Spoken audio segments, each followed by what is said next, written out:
Choose your destiny. Flawless victory. Choose your destiny. Flawless victory.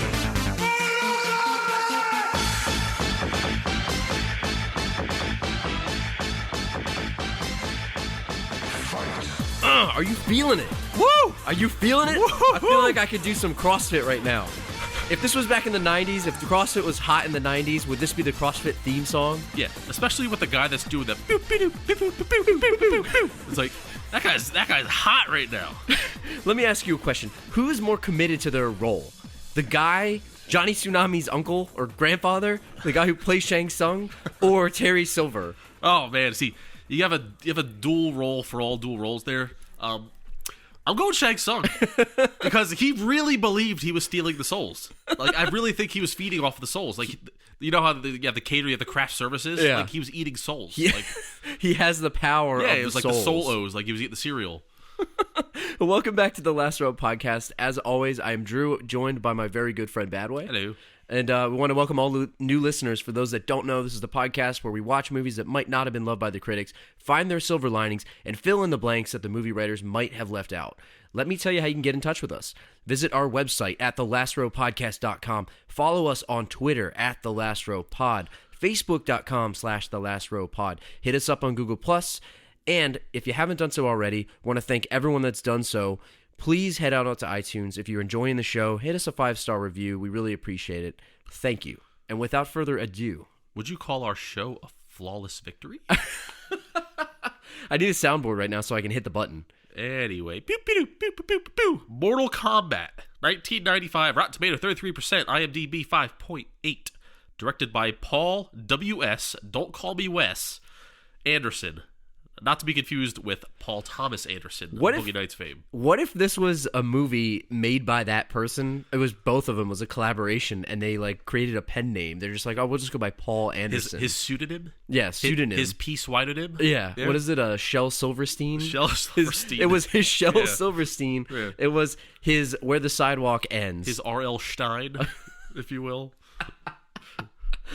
Oh, man. It's been a while. Mortal Kombat. Lord Raiden handpicks 3 martial artists, federal agent Sonya Blade, Shaolin monk Liu Kang, and action movie sensation Johnny Cage, and mentors them. After intense training. Did he really train them? No, he just basically told him what to do. What to do. That was it. Yeah, you gotta go here and fight this guy. Yeah. Raiden transports the trio to Outworld, the site of an interdimensional fighting tournament. There, the 3 humans must defeat the demonic warriors of the evil Shang Tsung. Shang Tsung or Shang Tsung? Let me tell you what Google showed. When I Googled the synopsis, as always, there was so many misspellings of all the character names, it led me to believe that whoever wrote this description did not watch this movie. Yeah. I think it's a very, controversial... Is it Sung or Sung? I say Sung, but I'm a white guy think from it's America. We'll have to get a ruling from our Japanese listeners. Yeah. Or allow Sung to take over the Earth. The Earth. The Earth? Beep, beep, doop. Let me just straight up ask you, because Yes. I know that when I had to watch this, I own this movie. Don't ask me why or how, but I bought this. No shame in your game. I bought this a long time ago, and I was searching all over for the DVD in my house. I wound up having to rent it online because I couldn't find it. Yeah.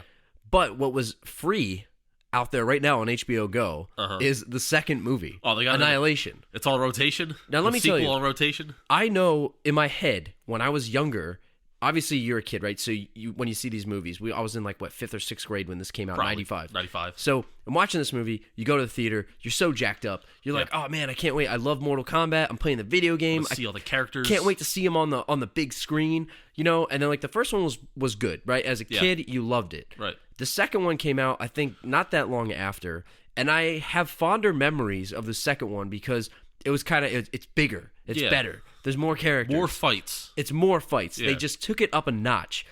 Let me tell you, having recently rewatched Annihilation, Yes. I don't have a hard time watching many movies. Yeah. That movie is bad. Hard to get through, huh? It is bad. It's not good. Yeah. And as a movie that got 33%, the first one here that we're actually doing, rewatching it, not so bad. Yeah. It was pretty enjoyable. And of course it was bad acting, of course, and the effects were really kind of 95-ish. Yeah. Towards 95 trending towards the 80s more than the 2000s. Trending downwards. Yeah.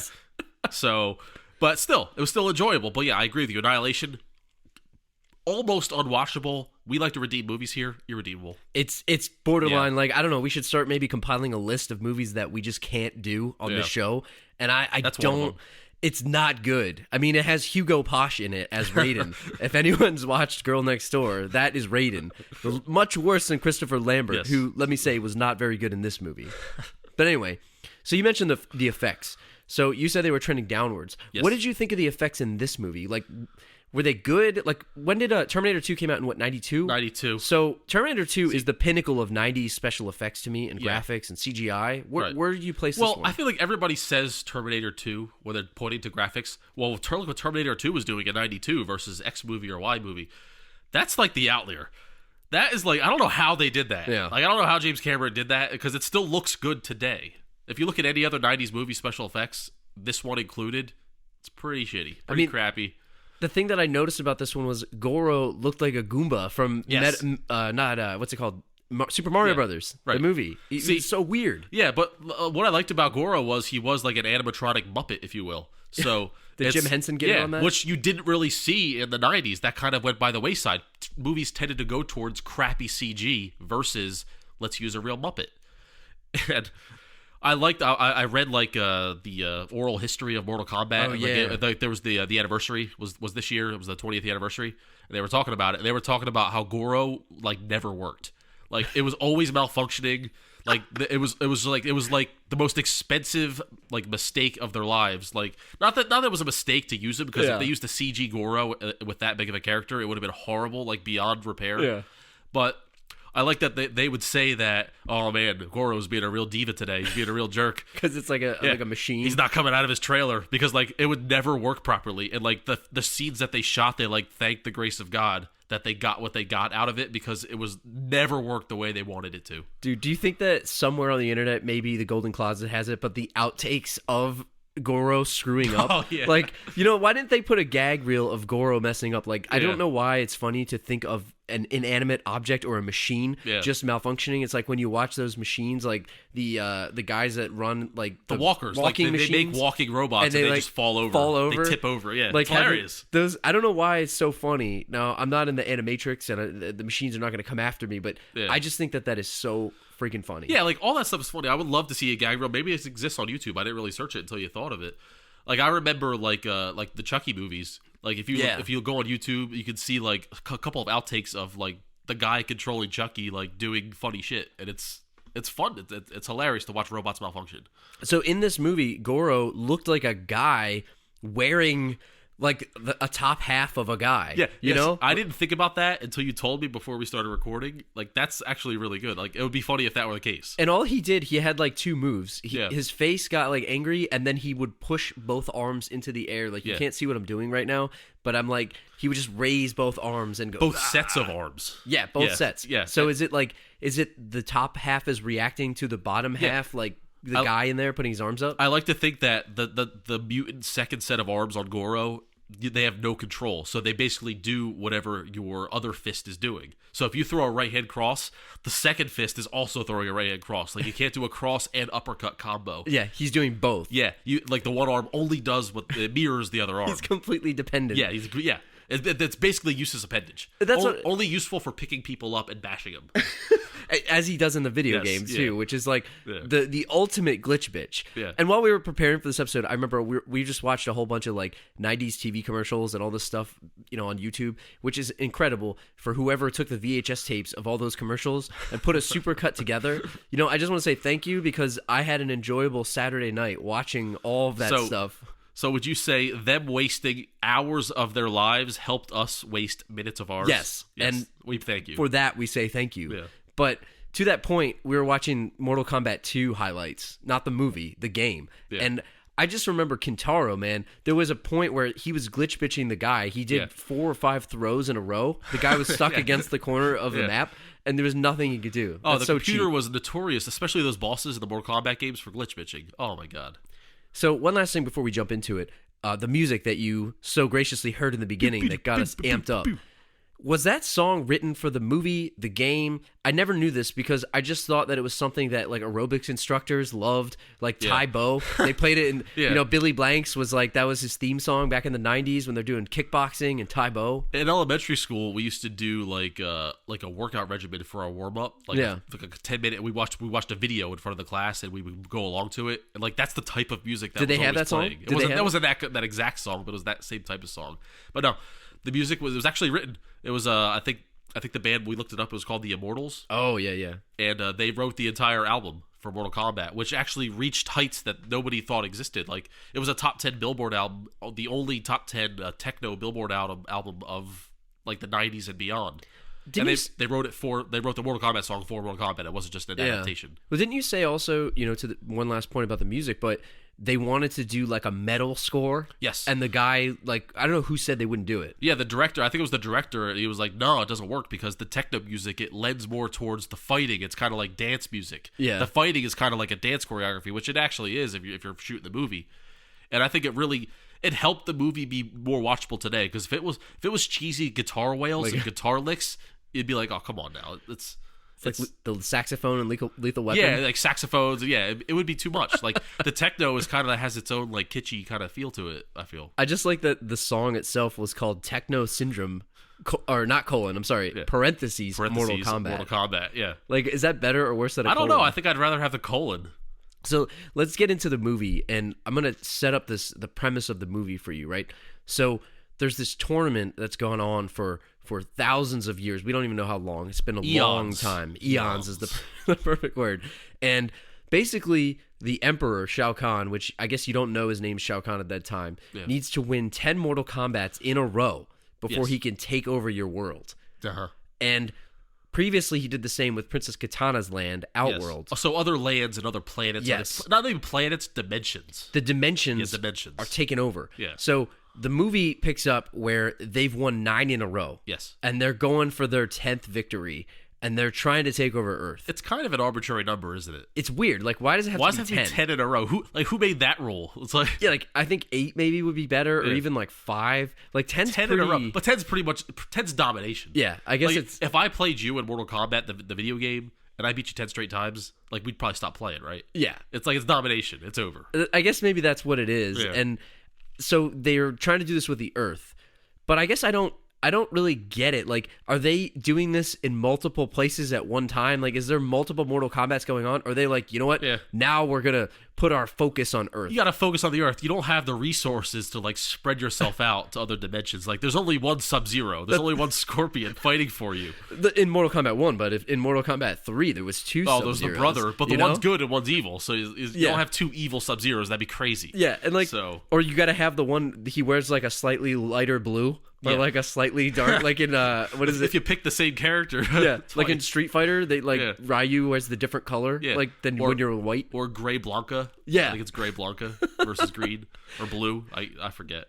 So they try to get all these people, and I guess there's a bunch of questions that I just have about this that I'm pondering, and I don't know if you can help me with this, but like, how does one get invited to Mortal Kombat? Like, who chooses you? Well, I feel like, first of all, you got the evil guys that fight for Outworld. Is it Outworld, right? Outworld, yeah. So those guys are like, I guess they're hand-picked and crafted, and you got to have a move. Like, so you have the fire, you have the spear for Scorpion, you got the ice for Sub-Zero.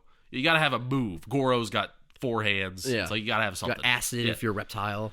So one would ask themselves, when you have the good guys have to fight for Earth, why not just pick weaklings? Yeah. Why not pick you or I? Right? To try to, like, rig the match. It was never really clear, and I even had to look it up, and even still it wasn't totally clear. Does Raiden handpick the fighters? Because he's kind of like the ref. Yeah. Well, he's the representative of Earth. Yes. He doesn't fight, but he's the representative. So maybe he picks them. Raiden handpicks the fighters, and it's Shang Tsung's responsibility to get them to fight. What I don't get is, like, lure Raiden, them in. He's just kind of lurking, and he doesn't really tell them anything. Like, if you have to win this tournament and you're down like 9-0, you're losing like one more, and it's over. Like, I don't get what he's thinking. Like, he just kind of lurks. He doesn't tell him, like, hey, you might want to start training for this thing. Right, yeah. You know, the fate of the world is in your hands. He basically, his best advice is, oh, you'll win if you believe it. Like, I feel like, come on. Yeah, he should really be pulling out all the stops to, like, get the best people. Like, he should Bill Belichick these people. Yeah. You know? Like, he should really get in the grills. But it's funny because I guess the fact of Shang Tsung having to, like, talk to people or, like, trick people into going. Yeah. Because really, if you think about it, if Raiden were to come down, like, if Raiden were to go to Mike Tyson and say, hey, you know, Iron Mike, this is the 80s, the greatest fighter of going right now. I'm the God of Thunder. I need you to fight in this tournament in another dimension in order to save mankind. Do you think Mike Tyson's going to go? No, but what if he did what he did with Johnny Cage, or Shang Tsung shows up as, like, some famous movie director? Exactly. And he's like, yo, everybody thinks you're a phony. You're a phony. Yeah. You suck. You need Shang Tsung's tricks, and that's why Shang Tsung is the one to lure the good guys in to fight. But I don't get it, because if Shang Tsung wants to win this tournament, why doesn't Shang Tsung, like he has to do his job, okay? He's got to put the invitation out there. Yeah. Why isn't he like, yeah, there's this tournament. It's not really that good. Like, I don't think it'll prove anything, because if they disagree and they don't fight, he's like, ain't my problem, man. Yeah. We invited him. He goes to Raid and say, hey, man, I tried. They didn't want to go. He got the party invite, but you know what? Billy from down the street, no, he's going to fight. No, I think if Raiden picks him, it has to be. It has to be that way. Like, they can't have it. He will do it because it has to be. There has to be a fight. But they all get on this boat. Basically, they wind up getting on this, like, creepy looking boat with like a serpent head. It looks like a Viking boat. How do you boat to another dimension? That's what I don't understand. Like how do you? And what are the accommodations like on this island? Like, is this an all inclusive? Yeah. Like, they're sitting at dinner in this, like, dining hall, like Game of Thrones style, like eating chicken legs and turkey legs and all this stuff. But they don't get to eat. No, but, like, the people were, like, all the goons with the goons, yeah, like the ski masks or what are the baklava? The red baklava masks. Yeah, they have the ski masks on. How does one boat to another dimension? That's what I don't understand. Like, did they go through some smoke? It's like the Bermuda Triangle. You just get there. They know where to go. There's some coordinates on the map. It's like you pass this invisible, like, line, and all of a sudden you're not in Earth anymore.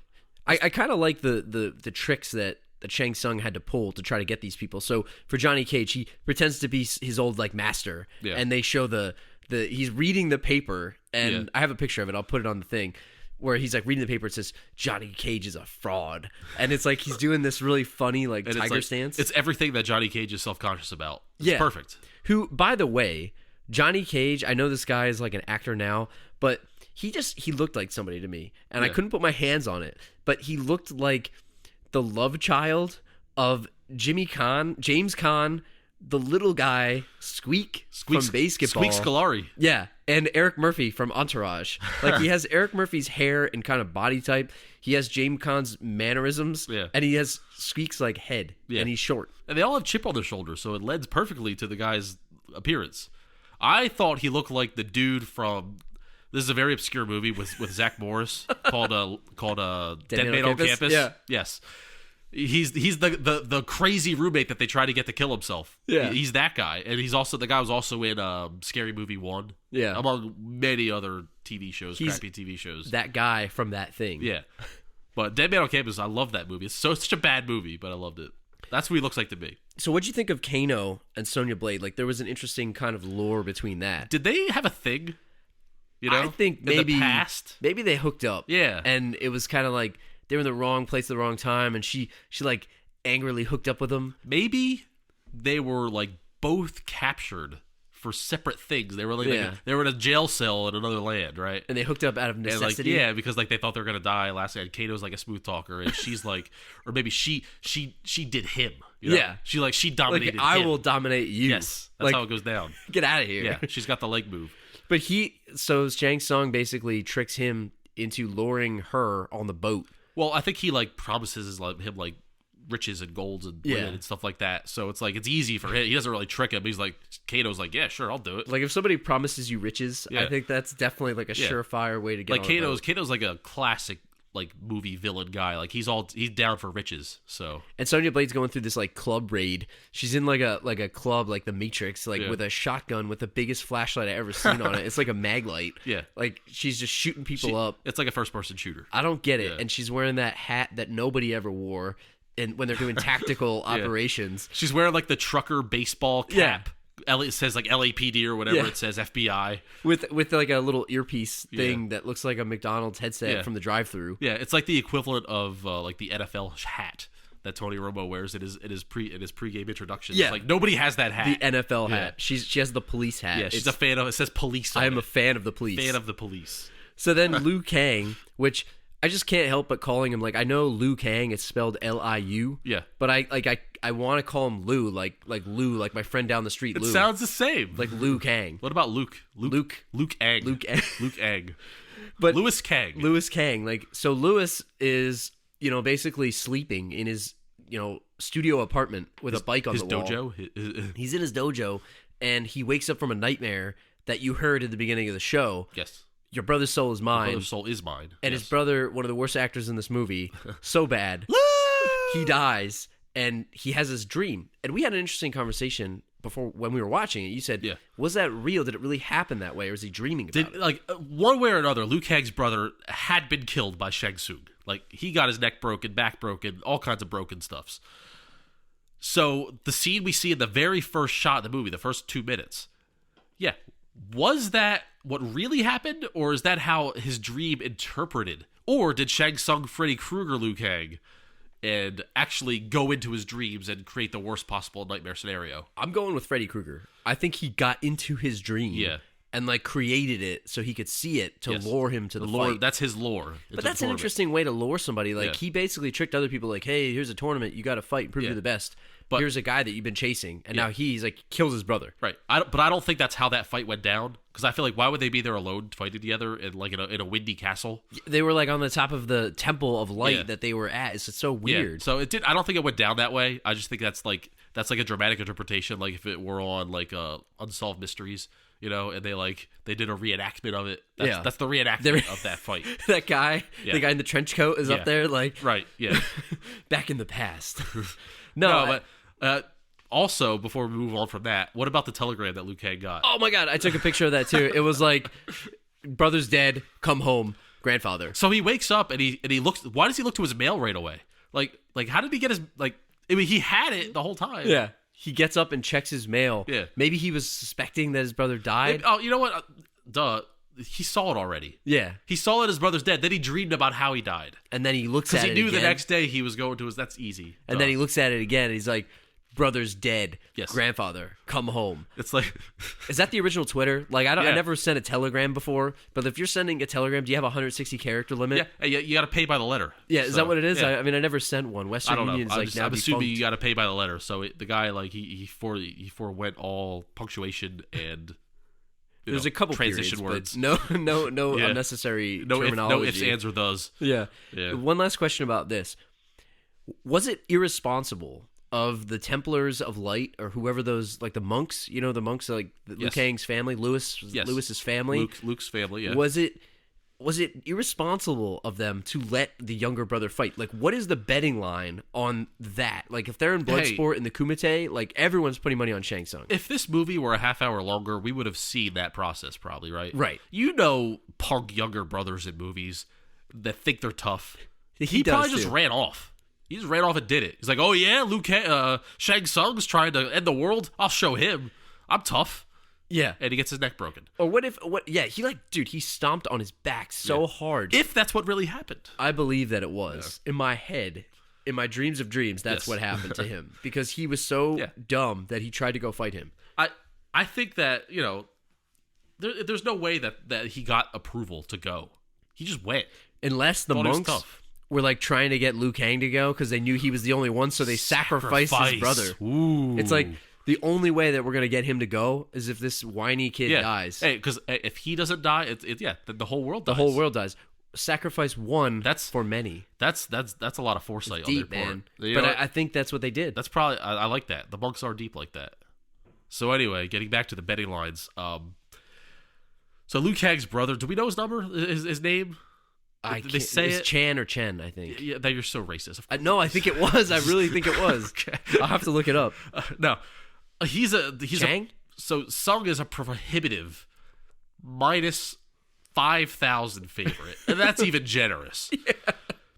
I would go side bet because you can't bet on this. I would go side bet. I would go over under 4.5 broken bones in this fight. like you don't have enough money to put on it to win anything. You'd have to so bet much. like $10,000 to win 100. Basically, it's such a landslide. I would go. What do you say over under 4.5 broken bones in this fight? I'm saying over, definitely, because over 4.5 broken bones. How many bones are in the human body? I don't even know this, but there's a lot. And I'm not talking break all of about them. cracking hands. All right, maybe if we're going hands, because he didn't he twist his wrist 5 times? Busted his arm up too. All right, so I'm gonna go 14 because we're talking about all the bones in the hand. We're talking about the bones in the feet. A couple of, do each vertebrae count?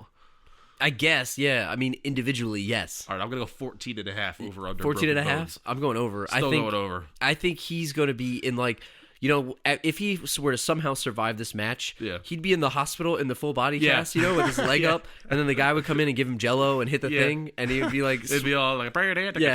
His legs would be all cut up. You got nose, you got multiple ribs, you got hands, you got vertebrae, you got... He's probably going to kick Shang Tsung and break his foot, because that's how ab-ripped Shang Tsung is. And he's got that sweet coat on. He just looks like he's unbeatable. Shang Tsung looks like the type of guy that wears like a steel-plated codpiece, too. Yeah, he does. Underneath. So you try to kick him in the balls as a last-ditch effort, then you break your toes. And there's nothing you can do about it. So nothing. So bottom line, no chance. No bet. No action. Can't bet on it. So before we get into the characters, and we'll go through it pretty quickly, I want to just take a step back and ask you, where does this rank as a video game movie to you? Does it hold up? I know it definitely is enjoyable to watch, but in terms of other movies that are out there, I mean, at this time period, we had Street Fighter with Jean-Claude Van Damme, and, other movies like Tomb Raider later on, Resident Evil, House of the Dead, all that. Doom. What are your... Yeah, Doom. I think we had an interesting conversation about this yesterday. Where does this rank for you? It's up there. It really is. If you watch it, obviously it's not that great, but at least it holds your attention.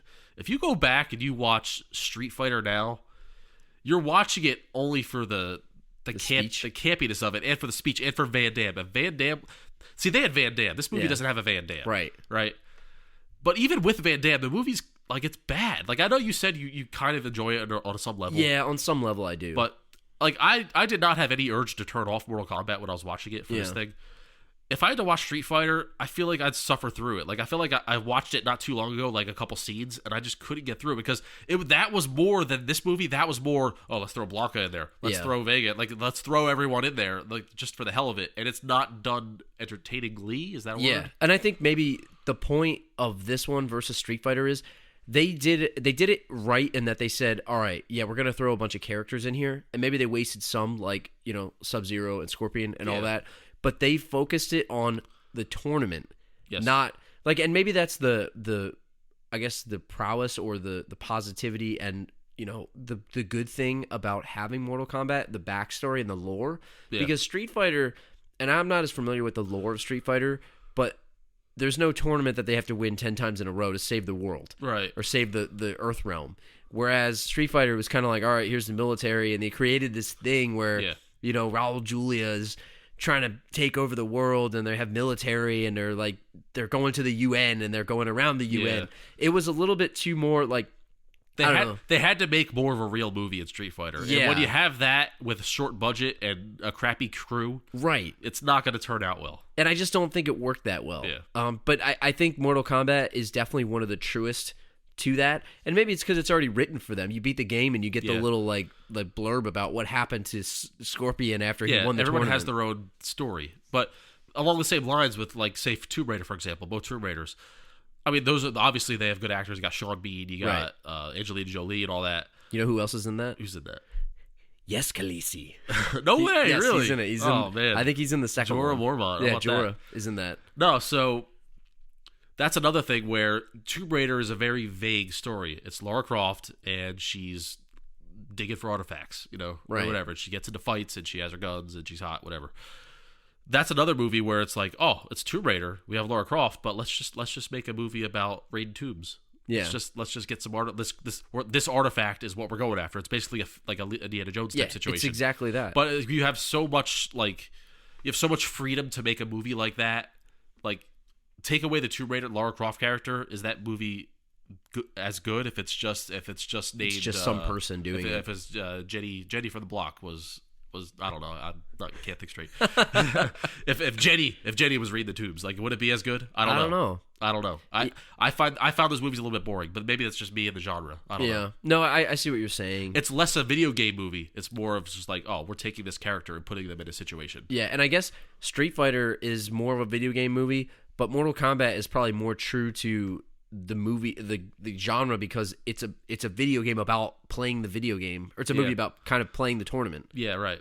And what else? Resident Evil is one that... Yes. I don't know. I have mixed feelings on that one. Yeah, Resident Evil, they stick to the source material pretty decently in those movies, but the fact that that's so successful is because it's a horror movie. And the horror genre, people will go see horror movies, and even admittedly bad horror movies. Just people, if you're a fan of horror, you watch all horror, good horror, bad horror, bloody horror, shock value horror. It doesn't matter. So those movies will continue to be made and continue to be reasonably liked by the not so much the critics, but the people. So, but I still feel that the original Resident Evil is inferior to this movie in watchability as well. Yeah, I remember watching the original Resident Evil in the theater, and I thought, okay, this is cool. But, I never really was a huge fan of those games, and I'm sure I'm going to get blasted for saying that. I just never... I love them. I never got into them. Yeah. And I watched you guys play them. I remember you and Julio, and I watched Julio play Resident Evil, the one where it was in, Africa or something. Yeah, it was 5. 5. Yeah, I remember on watching Xbox him play 360, that. yeah. It looked fun. I mean, it looked like a fun game, but I never got into it the way I got into other games like Metal Gear Solid or, some of the other RPGs like Final Fantasy and all that. I was a big fan of the games, but after the first Resident Evil movie, I think it did take a serious nosedive. Because it became an action horror movie. Yeah. And it's just exactly like what you said. It's just, there's some characters in here, but I don't know, it's not really true to the story. Yeah, but the if they threw U-Bowl in there to direct some of these movies. Tell me about U-Bowl. Tell me about U-Bowl. So, hopefully you guys know about U-Bowl. If you don't know about U-Bowl is the definitive guy, the quintessential guy you want to direct your crappy video game movie. So he's got, what does he have? House of the Dead. He's got Blood Rain. He's got Postal. Yeah. He's got Alone in the Dark. And I think he did a couple sequels to Blood Rain too. And this guy, I don't even know how to describe it. He's universally renowned for making crappy movies. Worst. Yeah, and it's he may be in on the joke, but he may not be. It's they're absurdly bad. If you ever watch House of the Dead, which was a fun arcade rail shooter, if you watch that movie, they actually input a first-person scene, video game scene, into the movie, which Doom copied, but it worked better in Doom. Yeah, it was so and U-Bowl, he's so cocky. Yeah, if you go look this guy up, he challenges critics to fights, boxing matches, and he claims that what he's doing is I don't know, important cinema. Yeah. He really thinks that he's doing the world a favor by making movies. But I don't know is he in on the joke? I don't know. That's the question. We don't know if he's in on it or not. The other thing that I saw about him was that he blamed the video game companies for basically selling off the rights to something and then ignoring it. Isn't that what you want as a filmmaker? You don't want the video game company to tell you how to make the movie. Right. It's really his fault. Yeah. It's his fault for not being able to make it right. Right. So, I don't know. Yeah, well, if you think about it, maybe he's right. We talked about Street Fighter. Yeah. If Street Fighter cared about how good the movie was. So you're saying Capcom come in there and be no, do it this way? Yeah, maybe it would have been better off. I don't know. Yeah, but they're probably we make video games, we don't make movies. Here's a perfect example. This movie right here, Mortal Kombat. Boone and Tobias, the makers for Midway, they were involved in this movie. They wanted to make sure this movie wasn't a piece of crap. The first one, anyway. And there you go. They cared, therefore this movie was made with a little bit more care. The opposite of that, not a video game movie, but Spawn. Todd McFarlane was super involved in that, and I actually really liked Spawn. Back in the day, I had high hopes for that movie. The movie sucked. It was so bad. I try to watch that now. That's a hard movie to watch. Yeah. Anyway, there's a couple others here that we wrote down. Need for Speed. That's not really a video game. That was a fun movie though. I didn't see it. It has nothing to do with video game. I didn't see it. Super Mario Brothers. That movie's pretty bad, but I'd like to watch that again. I haven't seen that probably since the 90s. We should do that one for a future episode. And Double Dragon with Scott Wolf. That's unwatchable. That's really bad. That is unwatchable. I think we watched that on Netflix a couple years ago. That's a bad movie. We shut it off. Couldn't finish it. Oh, man, it's so bad. And not to be, last but not least, the best role that Chris Klein ever took in his life. Oh, yeah. The Street Fighter where they started to try to make individual movies about characters, The Legend of Chun-Li. Yeah. He was so bad in that movie. You need to go and look it up on YouTube. Just type in Chris Klein highlights from Legend of Chun-Li. Yeah. It's like laughable. Was he like really like super cocky? Yeah, he's a cop. And like he does like the one-liners and it's just really absurd. It's really bad. See, really bad. Real quick, you talk about like they quit making the one-off movies because the first one was so bad. I would love to see a Mortal Kombat version of that. Like each character give me a have their own Kano movie. Kano's a really interesting character. Yeah. I would love to see a movie about him being a supervillain. Or give me a movie with Sub-Zero and Scorpion telling their past, because they have a very tremendous past based on the video game lore. Remember they tried to do that with the one video game, like was it Mortal Kombat Legacy, or what the heck was it called? Origins or something? Origins. They had the Sub-Zero game. They had the Sub-Zero game. It just wasn't good. It was okay. It was like a side scroller. It was so hard. I rented it from Laneco for $1 at the supermarket. And like I kept it for a couple days, and I couldn't get past level 2, and I was like, "Screw this." Did you ever get a game where you really like you just want it to be good, and it's so bad, but you know you're a kid, right? So you spent $60, like, oh man, I'm gonna save up for like an entire month so you could get a game to bring it back to a character. When I got my PlayStation 1, I had the Spawn game. It was so bad. Oh man! Like there was supposed to be good. a move where you could rip the guy's arm off and use it against him. Yeah. You couldn't do it. It didn't work in the game. It was like the buggiest piece of crap ever. Yeah. And there's games like that, like the Mortal Kombat one, where you just have high hopes and you want it to be good, and you play it till it's good. It's like, oh man, Sub-Zero's own story. He's got the fireball, the ice ball. It just doesn't work. Doesn't work. But having said that, you know, the different individual characters, that's a good segue for us. Good job, Badway. So we can get into some of the different characters in the movie, and I think this will be a good way to kind of get us towards the end and talk about some of the fights before we wrap the show up. Yes. So, first, but not the best. Far from the best. First but least? Would you say? First but least? Lord Raiden. Played terribly by Christopher Lambert. I couldn't get past... A.K.A. the Highlander. ...how bad I felt he was. Now, I've never seen Highlander. Again, I'm going to get blasted for that. I've never seen Christopher Lambert in anything else. So I didn't know, did this guy just get paid a lot of money and mail it in? Yeah. And just, you know, he's going to be it? Watching YouTube clips of Christopher Lambert, no, that's exactly how he talks. That's how he acts. That's how he talks. That's who he is. And the oral history I was talking about earlier, they were like super pumped to have Christopher Lambert. Like he was their legitimate guy. He legitimized the movie to them. And Lambert, as you said, mailing it in, no. He was loving this movie, and he was pulling double duty because he had to film another movie at the same time. Yeah, so like he was bummed because he had to like do some of his scenes like away from everyone else, and he like flew back on his own dime to a couple shoots to come back to Mortal Kombat. Yeah, for the Mortal Kombat because he was so into it. He was really... so he's just that bad. I mean, I could tell he was into it. Yeah, but I just thought like he was so bad. I don't know. I just couldn't. And listen, we're all about finding silver linings. Yes. But I just couldn't get past how bad he is. Sometimes you can't pretty up a sticky acting situation. I'm going to tell you how you can fix this movie. Yeah. And I'm going to do an exercise with you throughout this. It's been a while since we've done it. All right. It's been a while. Let's do it. But I'm ready for a recast. Let's do a recast. I'm ready for a recast. Recast. Of all of these characters here. So I'm going to tell you instantly how you can improve this movie. Back in 95, somebody with the same hair, not white, but dark colored, whispers a hell of a lot. Whispers. Steven Seagal. Give me Steven Seagal. I love it. As Lord Raiden. Yes. And you instantly up the credibility of this movie. Because, he whispers like this. You gotta save the Earth. And they had Raiden be like jokey and kind of sarcastic, which kind of threw me off a little bit because I didn't expect that from the character. And originally when I first watched it when I was a kid too, I'm like, Raiden seemed like a serious guy. I'm kind of surprised that he's kind of jokey. Yeah, he's like the god of thunder. Yeah. And Seagal jokes the same way in his movies. Like he'll tough talk you and like in a jokey way. Nobody beats me in the kitchen. Yeah, right, exactly.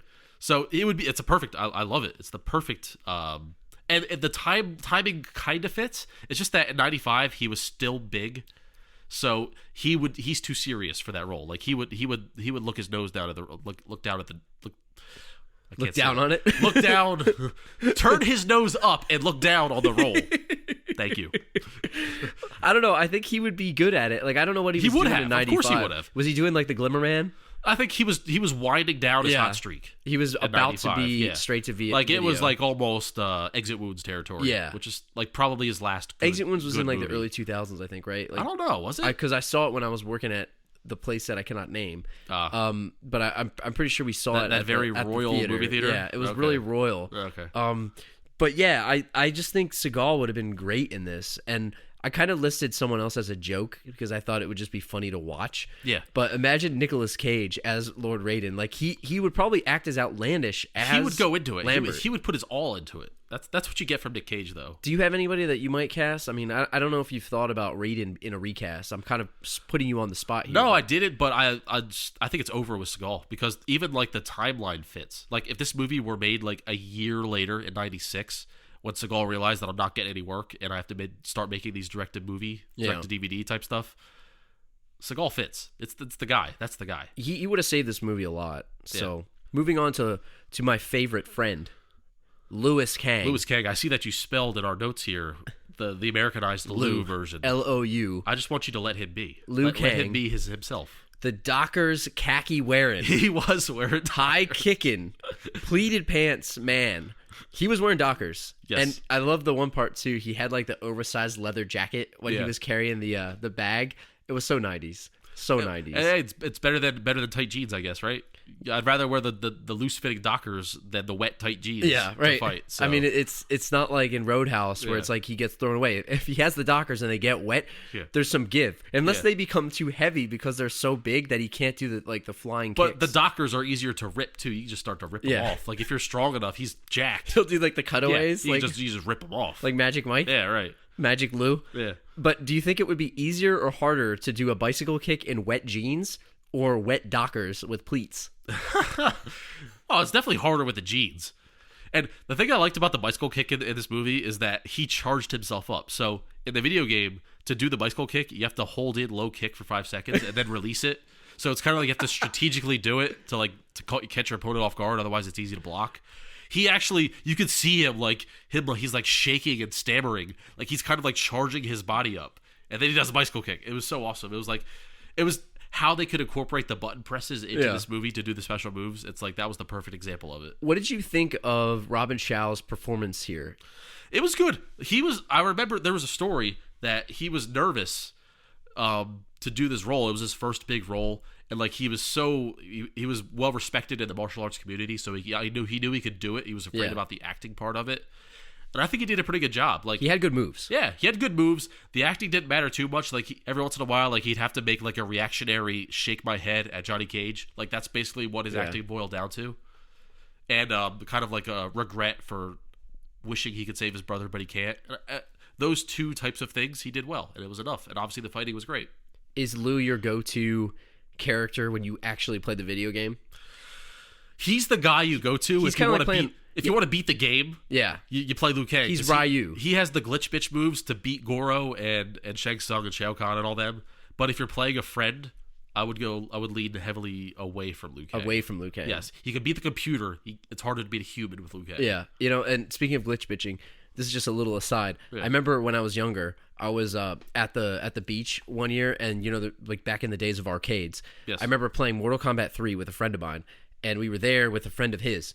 And I remember being there, and I was not playing at this time, and it was Mortal Kombat 3. So the guy was playing as Cabal, and he was basically just glitch bitching the run. Like he was doing the run. Oh, it's so easy. You know how he had like the uppercut with that like blade thing it too? was like a hook almost. He was doing it over and over and over and over. Yeah. And like I'm not even saying over enough times. Yeah. And he did it to the point where they got into a fist fight in the arcade because he was glitch bitching him so much. Because he did it on round 1 and he was like, dude, cut it out. Stop that. I got no chance. You hit me with a barrage right now is what he was saying. And he's like, dude, cut that out. And it was like we were young, so it wasn't like you better step off. Yeah. But I didn't think that it would devolve into fisticuffs in the arcade. But he's sitting there, and then he did it again round 2, and it was all off. Like in the middle of the fight, the kid drops the sticks and he just starts punching. There's a real my fight friend. going on. It was a real fight in Mortal Kombat, not to save the universe. Yes. But a real fight over a 25-cent video game. Yes. You got to respect the game. Don't be that guy. So. Who would you recast if you decided to recast Robin Shou for this? Can you think of anybody? You know the obvious answer. Yeah, I mean, it's obvious. Let's not walk down that line. It's obvious. Yeah. My answer is, and this is very much in the time frame, Ernie Reyes Jr. Surf Ninjas himself. Surf Ninja himself. Mr. Turtles 2. Mr. Patsusan. Sweet moves. Kind of looks like Liu Kang a little bit. Maybe Yeah. I'm being racist. I don't know. He had the good watas. Yes, he had the watas. You need a wata to be Yeah. Liu Kang. That's my guy. Not a name, but this movie didn't have the budget for names. Yeah. Obviously, if Christopher Lambert's their biggest guy. I'm going Ernie Reyes. I mean, I'm going to go obvious and say Jackie Chan because Come on. he was awesome in the 90s and he had all the great movies. I know. He was good. But I feel like he might have been too old at that time. He's too old and too expensive. And he's Liu Kang's a young guy. He's shorter, too. Yeah. Like, he doesn't have... Like, what if they made the movie with the guys that did the mocap? Like, the actual guys. Like, they Yes. couldn't because it was one guy that did everybody, basically. Yes. Yeah. So anyway, moving on to Shang Tsung, the guy who wore the jacket of my dreams. I want that jacket. Where do you get that? It's where you go to the mall and you go to the store where all the white guys buy Japanese like things. You get the swords, you get the incense, you get the little the balls that you that have like the soothing The stress balls. The stress balls that has the yin and the yang on it. Yeah. That store. That's where he got that store. Yeah. It had some inscriptions of like a dragon on the back. I was in a drug dealer's house one time. It's way back in the day. It was just weed. Back in my past. Yes. And this guy's house was full of just Asian gear, as you would totally expect. And it's like, yeah, you're right. This jacket is exactly what he would have had on there. I don't remember if there was one there or not, but I'm sure there was. I didn't go fully in. Was he Timmy Oliphant, the sushi chef from Spooky Sushi from the League? Hi. Was he like him? From Omaha, Nebraska. So what'd you think of I can't even pronounce the guy's name and I feel bad for saying it, but Johnny Tsunami's uncle or grandfather. Ken Watanabe. No, that's who I want to recast him as. Ken Watanabe. Because I think that's probably the best recast. Yes. I think for him, but I couldn't think of anybody else because I thought he did such a good job of being over the top. He was great. He was the best actor in the movie, really. I mean, yes, it was overly dramatic, but it's a very ridiculous He was plot. good. So he's just using what he was given. And he was really good. He made me believe that the souls were being sucked. I think he was probably the best performance in this film, like overall. What's the best part about him, though? The facial expressions. Oh, he was like a cartoon character. Yes. How good he was He with could it. contort his face like Jim Carrey, like with the best of them. Johnny Cage. I don't know about Johnny Cage, the guy who played him. He's wearing, the business casual. The business cash fighter. He went, instead of Docker's khakis, he was going like Docker's, like the black pants with a teal shirt tucked in, like the puffy, like silk shirt. I don't know about Johnny Cage. He's really the comic relief of the movie. He's the wisecracking kind of guy, but he had legit skill, obviously. I didn't like that he beat Goro and he beat him so easily. It was like handily victory. Yes, like he outsmarted Goro, and you can't beat Goro unless you outsmart him, obviously. But it was so easy. Like it kind of felt cheap. I didn't really like him. I don't know. If I recasted him, I would. There's one obvious answer here, and I think it would have never been possible.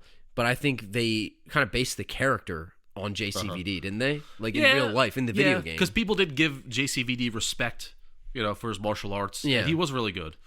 And it's kind of thing like he kind of probably had a chip on his shoulder throughout his career. I mean, the whole special move of doing the split and the dick punch, like that's straight up Jean-Claude Van Damme, right.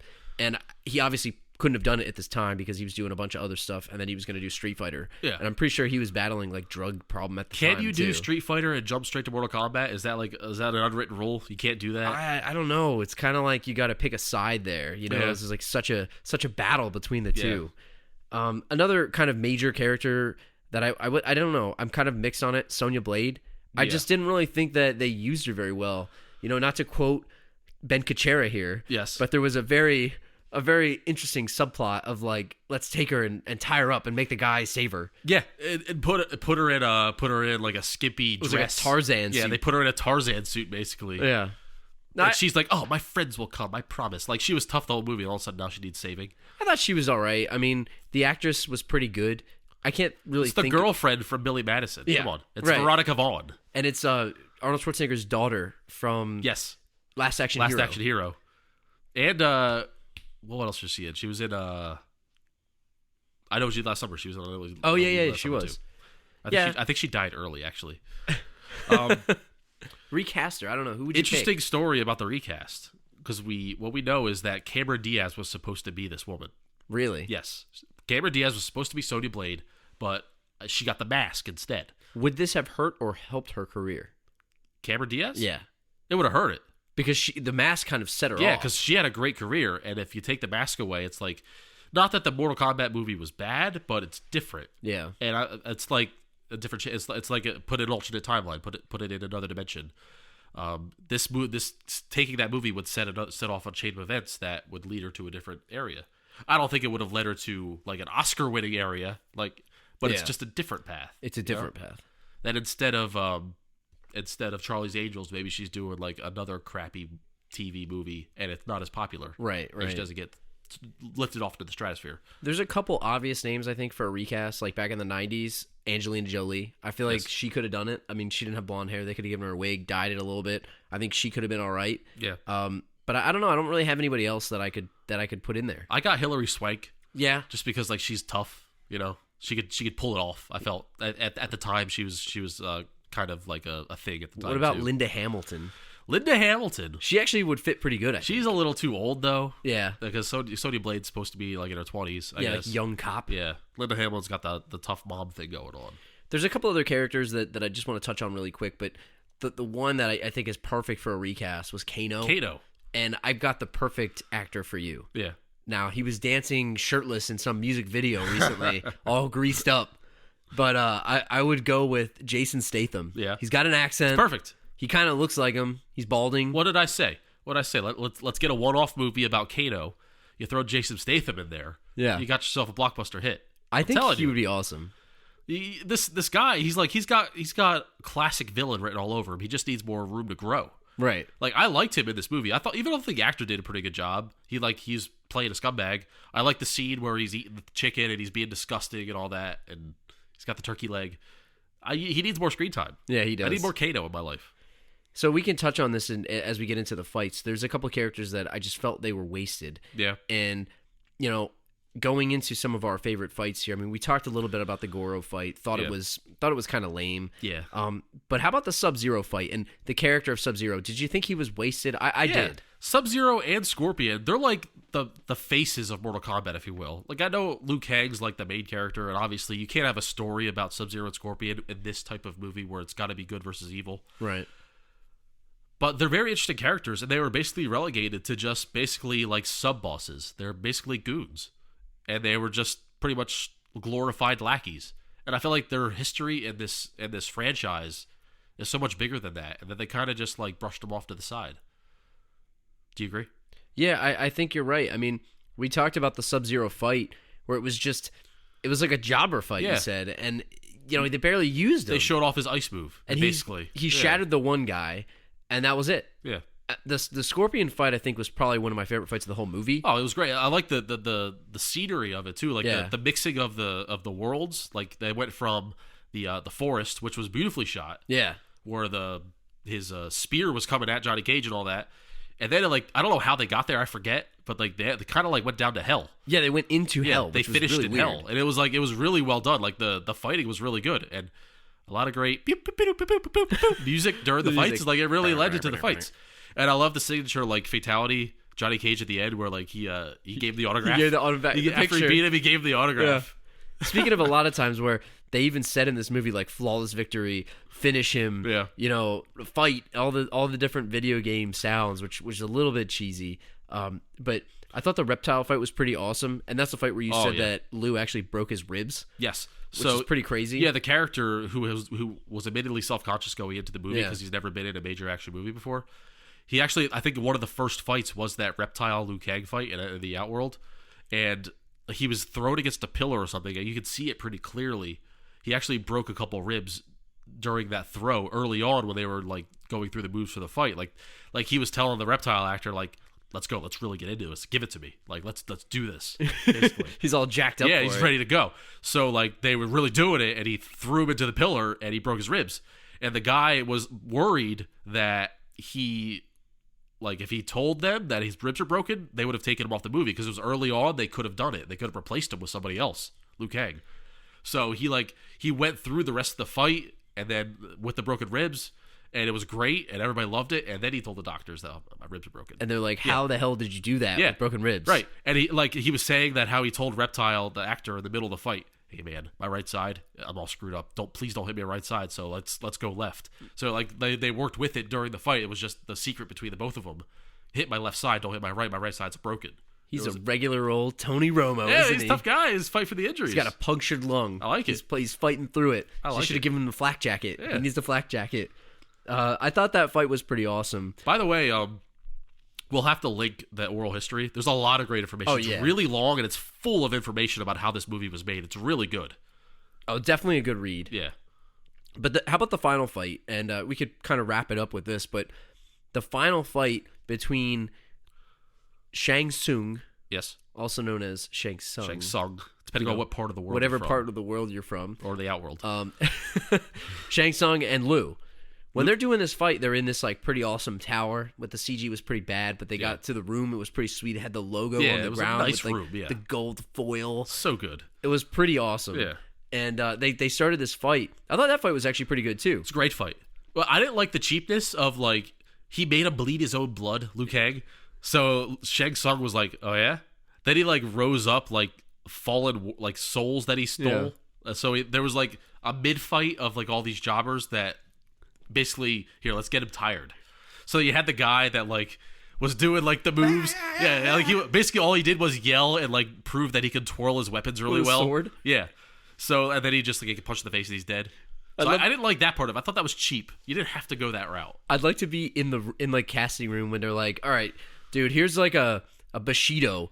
Like, show us what you got." Yeah, and it makes you got to smile too. Like the guy was like, he looked like he was having a great time. So I feel good that he got part of the movie. I also thought it was funny that Shang Tsung, like totally morphed into his brother in front of him. Yeah, and he totally fell for it. He's like, "Chan, yeah, is that you?" So yeah, when Shang Tsung was desperate, he pulled the "I'm gonna morph into your brother and try to sucker you into feeling bad, and then I'm gonna punch you in the face and put you in the pit." Was that like a back low kick block? Yes. Like, how did he turn into his brother? Like, did he do or is it like a down forward low punch? Oh, it's definitely a half circle and a low punch, high punch together combined. Like, and then hold block for 5 seconds, Yes. and then hit low kick, high kick. Block up. It's like, I don't know how he turned into him. Yeah. You know, I don't know if he had the manual with him so that he knew what the code was to turn into him. And that's the thing. We were spitballing this earlier, not to go off topic, but like for example, Sub-Zero's ice ball. Like the move is down forward high punch, right? Or down forward low punch. Down forward low punch, I think. Yeah. So when you're Sub-Zero and you're doing that move, do you have to like duck down real quick and then step forward and like, you know, the move where you put your hands together? Yeah. And it's kind of like you're like summoning the ball. The Hadouken? Yeah. So when you're pushing forward, is that the equivalent of the low punch? Yeah, you're pushing it out of you. So like to do it like for Sub-Zero to throw an ice ball, he has to duck down, step forward, and then push out. Otherwise, it doesn't work. And if he doesn't do it correctly, like is it like a dud? You know. Because, you know, you mess the move up, it doesn't work, and then you get kicked in the face. It's like, that's the same thing. So long story I short, digress. he wins this fight by basically summoning the fireball, but it wasn't really, it was like a punch, fireball, Hadouken. Yeah, the punch was so powerful that it engulfed in flames. Yeah, which he promptly said at the end, flawless victory. Yes. Now, it was not a flawless victory. You can because- trash talk a guy all you want when he's laying in spikes. Yeah, but I mean, he said flawless victory, and he did not have a full energy meter. Right. Round 2, though. If it was round 2, It might have been round maybe, 2. I don't know how many seconds were left. Maybe it was 98. Yeah. Maybe he did it fast enough that it was round 2. He didn't have to go to a round 3. Yeah. But he definitely did not have a flawless victory, in my opinion. I think, well, yeah, maybe after he turned into his brother, maybe he did take a hit since then, and that was a flawless victory. So you get to the end of the movie, he wins the fight, everybody's happy, they save the world, and they go back to their Temple of Light. Yes. And who comes out of the sky?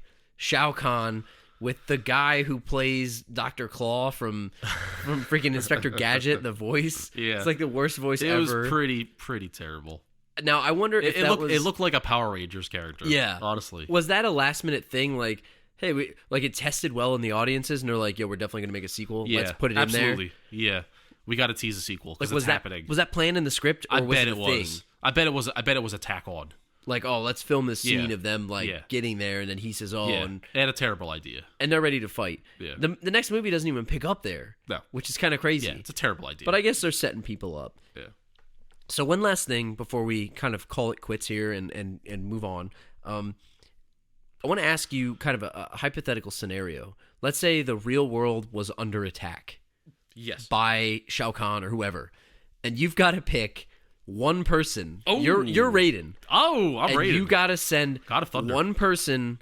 I'll give you two, okay? One real person from the real world here. Okay. And one fake person from the universe of fictional characters. universe. Yeah. So it could be movies, comics, whatever you want to do. Give me your real person. Tell me why you think they would win. And then give me your fake person. Tell me why you think they would win. Let's do one each. My fake person? Yeah. I'll go with Rocky Balboa. Now, why do you think he would win? Because he can topple giants. And the fact that he won't quit. Like, he'll go brain dead before he quits. He's proven that. Can I go Rocky from Rocky 2? Yes, you can pick any Rocky that you want. No, Rocky from Rocky 4, because he's on steroids, and he's not yet brain damaged, and he took a lot of shots from Ivan Drago to become brain damaged in 5. So I feel like he would go in there, and he would just not stop. Like, he doesn't block, he doesn't care. Like in Mortal Kombat, if you don't block, you're dead. Yeah, it's over in the video game. So he doesn't block, but like his energy meter, if you hit him with an uppercut, I bet his energy meter goes down like just a tiny sliver. Because he can take hits. Because he can take the hits. He's got the jaw for days, and he doesn't care about his future. He's got a wife and kid at home. He doesn't care. I guess that's like having, nothing in the world. Like he is gonna be good. It's like having a crackhead that can also throw great punches. Yeah, basically. So who's your real person? My real person? I'm gonna have to go John Cena. You're going John Cena? I'm going John Cena from WWE. But like, is it original John Cena when he was like kind of like hip hop? No John way. Cena? No, current John Cena. Yeah, like wearing the clock. No, like 2007 John Cena. Yeah, because he doesn't lose, no matter what. It doesn't matter who he's fighting. Doesn't matter if there's 5-on-1. He doesn't lose. But he has the power of the script behind him. Like he's winning because of the script. He's got like the "you can't see me" knuckle shuffle. He's got the attitude adjustment. Like he's got it all. He doesn't lose. He doesn't know how to lose. So how's he going to lose if you don't know how to lose? Oh, man. I was thinking Bret Hart, because the best there is, best there was, best there ever will be. Yeah. The excellence of execution. But he lost. John Cena never loses. Yeah. So how could you not, he would just not lose? He's basically the human equivalent of Superman. I guess he kind of is in the wrestling world. Yes. Yeah, the scripts, I know, but it's real to me, damn it. I think like if the chips were on the line, he doesn't know how to lose, so he can't lose. Yeah. Who do you got? I'm going to give you my real person first. All right. And he goes by the name of Mr. Freelancer. He's freelancing out there, Mr. Indomitian Sue, because he's a big dude. He's going to step on your face. Yeah. He'll step on your helmet, and he'll pretend he's not doing it. Right. He just DGAF. But he's going to get in there, and he's going to knock people around. Yes. And he won't care. Counterpoint. What if you pay him first? I'll pay him off? If you pay him first, if you give him the money before he goes, then he won't care. No, you got to listen. If you're sending Sue in there, you got to say, look, this is a performance-based contract. Yes. You need 10 sacks. You need 100 tackles. You need a rake of the eye. You need to do this. Yeah. I want you to snap this guy's neck. I want you to do that. I want you to step on his face with cleats. And then he's going to perform. You know what's funny? I saw like an interview with him. They were talking about him. Like he's like one of the most charitable NFL people in the league. Like he's a very nice guy. Do you think it's an act? It's just I don't know. I think when he steps in the field, it's like he's a warrior. This fight has to take place on a football field. Yeah, for this to work. But you might just have something here. They need the match. Yeah. Like you know how you can change the stage. Yeah, like we gotta make sure that the final fight is on the football stage. It looks like a football stage. And you gotta like uppercut them through the subway. Yes. Into the football stage. No, you uppercut him and he like drops down, and all of a sudden that's the locker room. Yeah, he's in the locker room, and then he can really like knock him out. Yeah, right. And I got one fake one for you too before we sign off. All right, what do you got? I really like. I mean, everybody that listens to the show knows I'm a huge fan of Metal Gear Solid, and it took everything in my power not to pick Snake. Gonna be a homer. I was gonna be a homer and pick Big Boss and say that he would win. Yeah. But instead of that, I'm going trump card. Yes. There's no way that this person can lose. Yeah. Because he's literally a machine, and he will fight until he dies. I'm going the Terminator. You're going Terminator. From Terminator 2. See, I have a question. I have a rule check. Can you bring a robot to save the human race? Yes. Is that allowable? Yes, because he was a good robot. Like it's like John Connor. Yeah. He sent he's like, I send a tribute. Like this is my guy. I'm sending him. I guess in the Terminator world, John Connor sent a robot back to save himself. Right. So and that's a robot to do it to save the human race. It's the same thing. So I allow it. I allow it. I'm sending the Terminator from Terminator 2. Terminator 2, Arnold Terminator. Unbeatable. Yes. But what if you, like, freeze him? Shit. What if he fights Sub-Zero, and then he freezes him, and then they, like, take him apart? Shit. Then what? Are we screwed? You got me. Are we screwed? Yeah, like, or the battery dies or something. The battery won't die. The battery has a half-life of 10,000 years. Yeah. So... No, I think you're right. So listen, we just got to make sure that Sub-Zero is, like, out of it first. All right, you got to take Sub-Zero out first with John Cena, and then you bring in Terminator. Yeah, Okay, we got to bring him in. Yeah. But the Terminator is definitely my pick to send into... It's a good pick. I can't argue with it. Other than the dismantling of him. You just can't have him frozen. That's the only way. So one last question before we sign off. Mm-hmm. I was thinking about this as we were watching this movie and as I was thinking about people glitch bitching and Mortal Kombat and all that stuff. Yeah. What would be more difficult of a fight? And how fast would you die? Yeah. You fighting like a professionally ranked Mortal Kombat fighter, like professional video gamer, if that exists. I don't know. In the video game. So I'm fighting the number one ranked Mortal Kombat fighter. You go into the arcade. Yeah. How actually, this is a better way to frame the question. Yeah.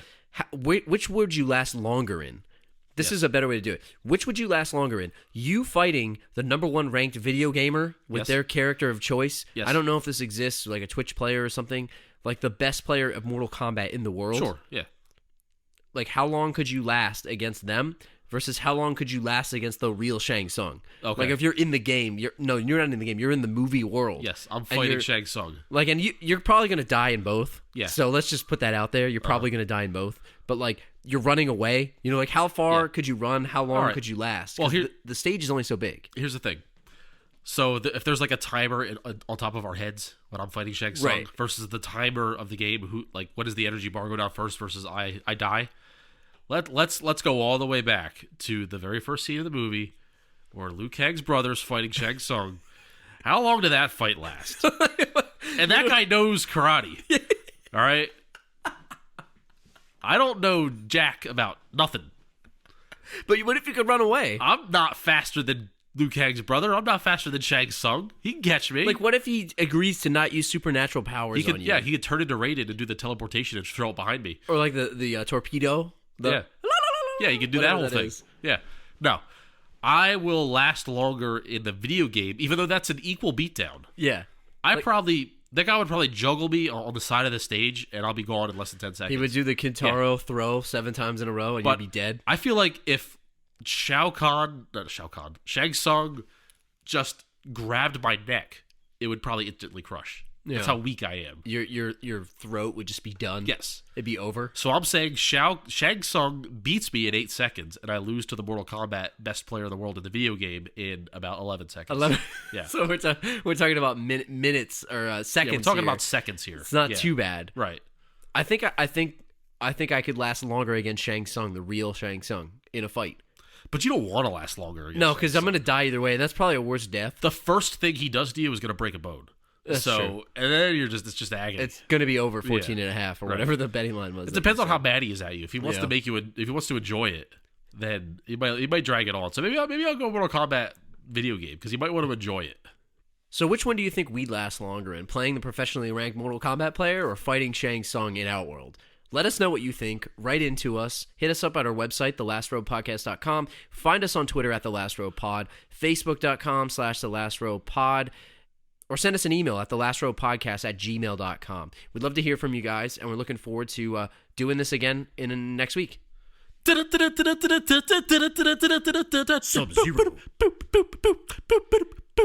Kano.